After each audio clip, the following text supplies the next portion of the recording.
segurança, certeza e gozo da vida eterna. Há 3 coisas que, com o auxílio do Espírito Santo, desejo mostrar a você, as quais, na própria linguagem das Sagradas Escrituras, são as seguintes: o caminho da salvação, Atos 16, 17, o conhecimento da salvação, Lucas 1, 77, a alegria da salvação, Salmo 51, 12. Essas 3 coisas, embora intimamente ligadas, baseiam-se, todavia, cada uma delas, em verdades diferentes, de modo que é muito possível uma pessoa saber qual o caminho da salvação, sem, contudo, ter o conhecimento de estar pessoalmente salva. Ou mesmo conhecer que está salvo, sem possuir, contudo, a alegria que deve acompanhar esse conhecimento. Falamos, em primeiro lugar, do caminho da salvação. Falaremos agora, em segundo lugar, do conhecimento da salvação. E isso está em Lucas, capítulo 1, verso 77.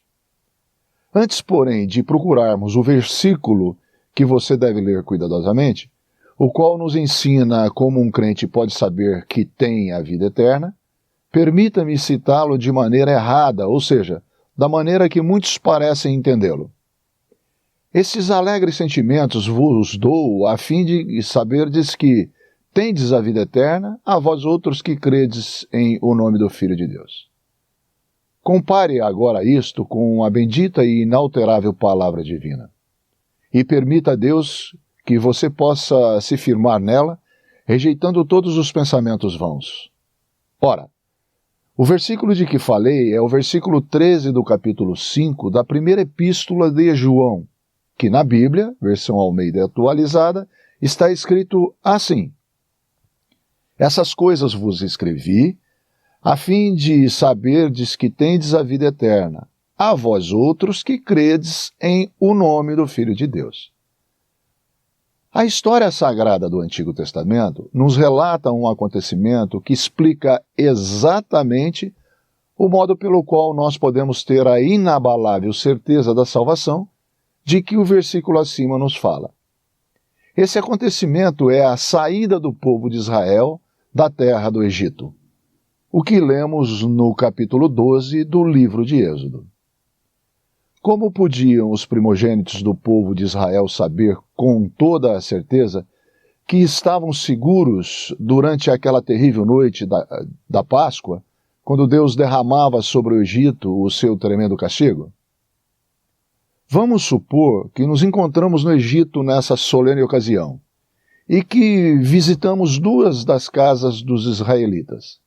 Na primeira casa, encontramos toda a família aterrorizada e cheia de receios, dúvidas e incerteza. Qual é o motivo de tanta palidez e medo? Perguntamos a eles. Ah, responde o primogênito, o anjo da morte vai atravessar a terra do Egito essa noite e não sei o que será de mim quando chegar a meia-noite. Só depois que o anjo exterminador tiver passado por nossa casa e a hora do juízo tiver terminado, que saberei que estou salvo. Mas antes disso, não sei como posso ter a certeza de que nada me há de acontecer. Os nossos vizinhos do lado dizem que têm certeza da sua segurança. Mas acho que isso é ter muita presunção. O melhor que eu posso fazer é passar esta longa e terrível noite esperando que tudo me saia bem. Porém, perguntamos, o Deus de Israel não providenciou um meio de segurança para o seu povo? Certamente que providenciou, que sim, responde ele. E nós já usamos esse meio. O sangue de um cordeiro de 1 ano, cordeiro sem defeito algum, já foi devidamente espargido com um molho de isopo sobre a verga e ombreiras da porta. Mas apesar disso, não temos ainda plena certeza de que eu esteja seguro. Deixemos agora esta pobre gente atribulada e cheia de dúvidas e vamos entrar na casa ao lado deles. Que notável contraste se apresenta logo a nossas vistas. A paz e o sossego brilham em todos os rostos. Ali estão todos, de cajado na mão, a comer o cordeiro assado e já prontos para caminhar. Qual é o motivo de tão grande tranquilidade em noite tão solene? Perguntamos a eles. Ah, responde todos, estamos aguardando as ordens de Jeová, nosso Deus, para sairmos de viagem, quando então daremos as últimas despedidas ao chicote do tirano e à cruel escravidão do Egito. Mas esperem, vocês estão se esquecendo de que à meia-noite o anjo de Deus vai percorrer a terra do Egito, ferindo de morte os primogênitos. Sabemos disso. Muito e muito bem, mas o nosso filho já está perfeitamente seguro, porque já espargimos o sangue na porta, segundo a vontade e ordem do nosso Deus. Mas também os vizinhos fizeram o mesmo, respondemos. E contudo estão todos tristes, porque não têm nenhuma certeza de segurança. Ah, diz o primogênito com firmeza daquela casa, mas nós não temos somente o sangue espargido. Temos também uma confiança absoluta na palavra inabalável do nosso Deus. Deus disse, quando eu vir o sangue, passarei por vós. Portanto, Deus fica satisfeito vendo o sangue lá fora, e nós aqui dentro ficamos descansados na sua palavra. O sangue espargido é a base da nossa segurança. A palavra proferida por Deus é a base da nossa certeza de salvação. Porventura há alguma coisa que possa tornar-nos mais seguros do que o sangue espargido, ou que possa dar-nos mais certeza do que a palavra proferida por Deus? Nada, absolutamente nada. Eis a razão da nossa paz. Ora, leitor, ouvinte, qual dessas duas famílias você acha que estava mais ao abrigo da espada do anjo da morte? Talvez você me diga ou nos diga que era a segunda, onde todos gozavam daquela tranquila confiança. Pois bem, você está enganado. Ambos estavam igualmente seguras, pois a segurança de ambas dependia não dos sentimentos do que estavam dentro da casa, mas sim da maneira como Deus apreciava o sangue espargido fora da casa, sobre a porta. Se você quiser ter a certeza de sua própria salvação, leitor, não dê atenção aos seus sentimentos, mas sim ao testemunho infalível da palavra de Deus. Na verdade vos digo que aquele que crê em mim tem a vida eterna. Evangelho de João, capítulo 6, verso 47. A fim de esclarecer mais este ponto, vou me valer de um simples exemplo tirado da vida cotidiana.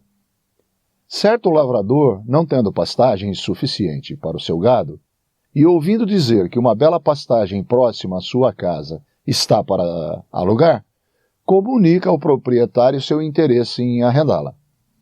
Passa-se algum tempo sem que receba respostas do proprietário. Enquanto isso, um vizinho visita o lavrador e lhe diz: estou certo de que ele alugará a pastagem a você. Você não se lembra de que no último ano o proprietário enviou-lhe um presente e não recorda também da maneira como o cumprimentou quando passou por sua casa há uns dias? Eis agora o lavrador todo cheio de esperança. No dia seguinte, encontra-se com outro vizinho. Aqueles vizinhos tipo bem duro de entender. E durante a conversa lhe diz: receio que você não poderá usar aquela pastagem. Ouvi dizer que o senhor fulano também a quer, e você sabe como ele é amigo do proprietário. Essa notícia faz desvanecer a esperança do pobre lavrador, e assim continua ele, um dia muito esperançoso, outro dia cheio de dúvidas. Por fim recebe uma carta pelo correio e, ao reconhecer a letra do proprietário da pastagem, abre-a com viva ansiedade. Mas à medida que vai lendo, o sobressalto vai se transformando em satisfação que se lhe retrata no rosto. Está tudo resolvido, exclama ele, dirigindo-se à sua mulher. Acabaram-se as dúvidas e os receios. O proprietário diz que me arrenda a pastagem por todo o tempo que eu quiser e em condições muito favoráveis.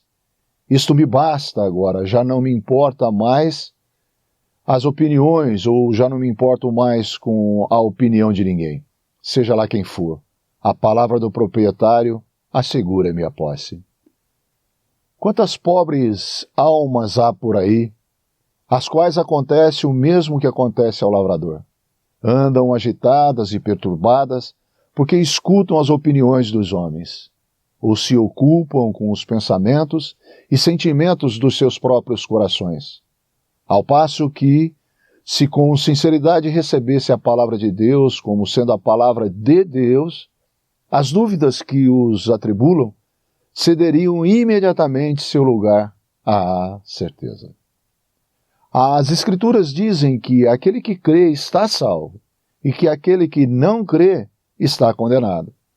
Não pode haver dúvida, nem em um caso, nem em outro caso, pois é Deus quem o diz.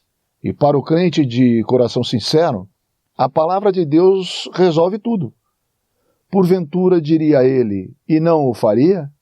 Ou falaria, e não o confirmaria? Números 23, 19. Deus tem falado, e o crente satisfeito pode dizer: mais provas não exijo eu, nem mais demonstrações. Já sei que Cristo padeceu para a minha salvação. Mas, talvez você haverá alguém que ainda pergunte: como hei de saber com certeza se tenho a verdadeira fé? A esta pergunta temos que responder com outra pergunta. Você tem fé no verdadeiro Salvador? Isto é, no bendito Filho de Deus? A questão não é saber se a sua fé é muito ou pouca, forte ou fraca, mas se a pessoa em quem você confia é digna de confiança. Há alguns que se agarram a Cristo como uma energia semelhante à do homem que se afoga.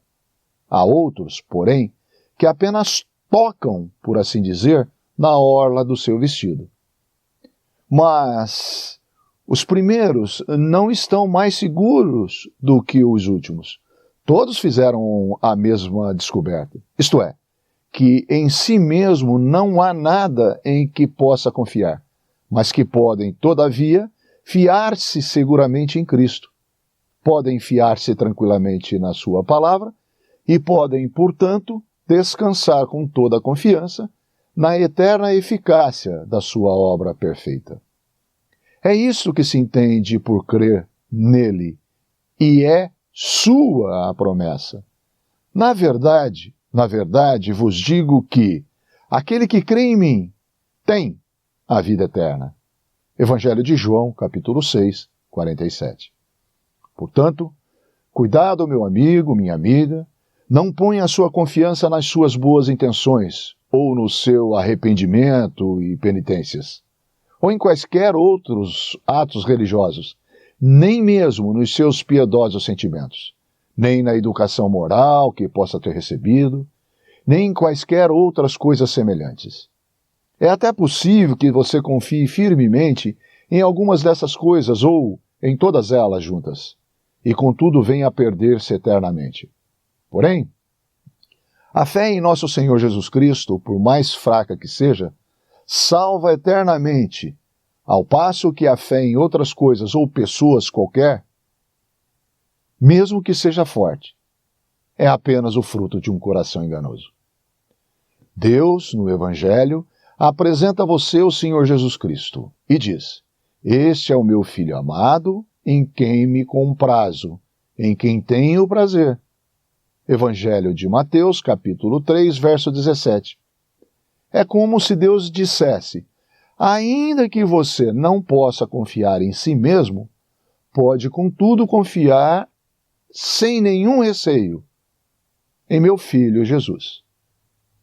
Bendito, 1000 vezes bendito, Senhor Jesus. Quem não há de confiar em ti e exaltar o teu nome? Creio deveras nele. Disse-me um dia uma jovem com certeza e com certa tristeza.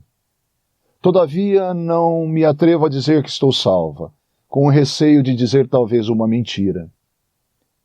Esta jovem era filha de um negociante de gado em uma pequena vila, e seu pai havia ido, naquele mesmo dia, à feira e ainda não tinha voltado.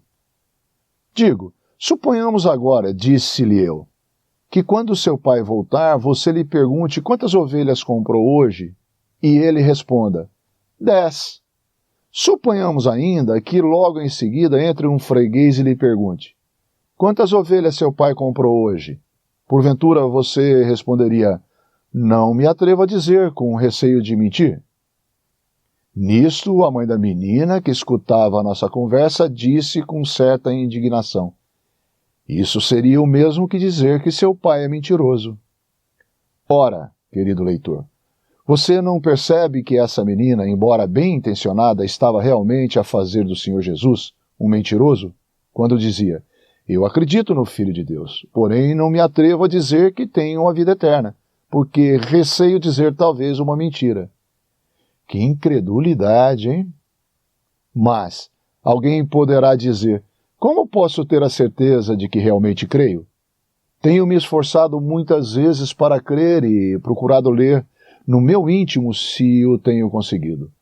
Mas quanto mais penso na minha fé, a mim menos parece que eu creio. Meu amigo, a maneira como você olha para essas coisas não poderia ter outro resultado. E o fato de você dizer que se esforça para crer demonstra claramente que não compreende a questão. Deixe-me, portanto, apresentar-lhe outro exemplo para explicar melhor esse ponto. Suponhamos que você se encontre certa noite em sua casa e entre alguém dizendo que o chefe da estação da estrada de ferro acaba de morrer, esmagado por um trem. Acontece, porém, que esse indivíduo que lhe traz a notícia há muito tempo não é tido como uma pessoa de confiança. Você acreditaria nele ou se esforçaria para acreditar nele? De certo que não, você me responde prontamente. E por que não? Porque eu conheço bem demais para saber que não é de confiança. Mas pergunto, como é que você sabe que não crê no que ele disse? Será que para isso você precisa examinar sua fé? Não. É porque sei que o homem que me dá a notícia não é digno de confiança, ele é mentiroso. Pouco depois entra um outro indivíduo e diz, o chefe da estação foi hoje atropelado por um trem e ficou esmagado. Após ele sair, escuto você dizer prudentemente, agora estou quase crendo que seja verdade, pois conheço esse homem desde pequeno e, pelo que me lembro, só me enganou uma vez. Ora, pergunto eu de novo, será que desta vez você sabe que quase crê por ter examinado sua própria fé? Não, é porque tenho em conta o caráter de quem me dá a notícia. Esse homem acaba de sair de sua casa e entra um terceiro. Este, que é um amigo que lhe inspira a mais absoluta confiança, não faz mais do que confirmar a notícia. Desta vez, então, você diz, bem, agora que é o João que está falando, aí eu creio, porque por ser ele quem está me afirmando isso, eu posso crer. Insisto ainda na minha pergunta que, como você há de recordar, é apenas um eco da sua. Como é que você pode saber agora que crê tão positivamente no que disse o seu amigo? É porque conheço bem a pessoa e o caráter dela, você me responde. Nunca, em toda a sua vida, me enganou, e não a julgo capaz de fazê-lo. Pois bem, é justamente por essa razão que eu também sei que creio no Evangelho. É porque por ele, ser mandado pelo próprio Deus. O apóstolo João diz, se recebemos o testemunho dos homens, o testemunho de Deus é maior, porque o testemunho de Deus é este, que de seu Filho testificou. Quem a Deus não crê mentiroso, o fez. Porquanto não crê no testemunho que Deus de seu Filho deu. 1 João 5, 9 e 10. E Paulo diz, creu Abraão a Deus, e isso lhe foi imputado como justiça. Romanos capítulo 4, verso 3. Em certa ocasião, uma pessoa ansiosa pela salvação disse a um servo de Deus: "Ah, Senhor, eu não posso crer." Ao que respondeu-lhe o pregador com muito acerto: "É verdade. E em quem você não pode crer?" Esta simples pergunta foi suficiente para lhe abrir os olhos. Até ali tinha pensado que a fé era alguma coisa misteriosa que deveria sentir dentro de si, e que, sem senti-la, não poderia ter certeza da sua salvação. Mas, afinal, a fé do crente faz com que ele olhe não para si mesmo, mas ao contrário, para Cristo e para a sua obra consumada no Calvário, e o leve a aceitar confiadamente o testemunho que um Deus fiel dá acerca de ambos, e assim alcança a paz. Quando uma pessoa se volta para o sol, a sua sombra fica para trás. Assim também, quando nos voltamos para Cristo, glorificado, no céu, não mais nos preocupamos conosco. Fica, pois, demonstrado que a bendita pessoa do Filho de Deus ganha a nossa confiança. A sua obra consumada nos dá segurança eterna, e a palavra de Deus acerca de todo o que nele crê nos dá a certeza inalterável de tal segurança. Encontramos em Cristo e na sua obra o caminho da salvação, e na palavra de Deus o conhecimento da salvação. Mas dirá talvez o leitor: se tenho a vida eterna, como que é que tenho sentimentos tão inconstantes, perdendo com frequência toda a minha alegria e consolação, achando-me sem paz e quase tão triste como antes de ter sido convertido? Esta pergunta nos leva a tratar de nosso terceiro ponto, que é o gozo da salvação.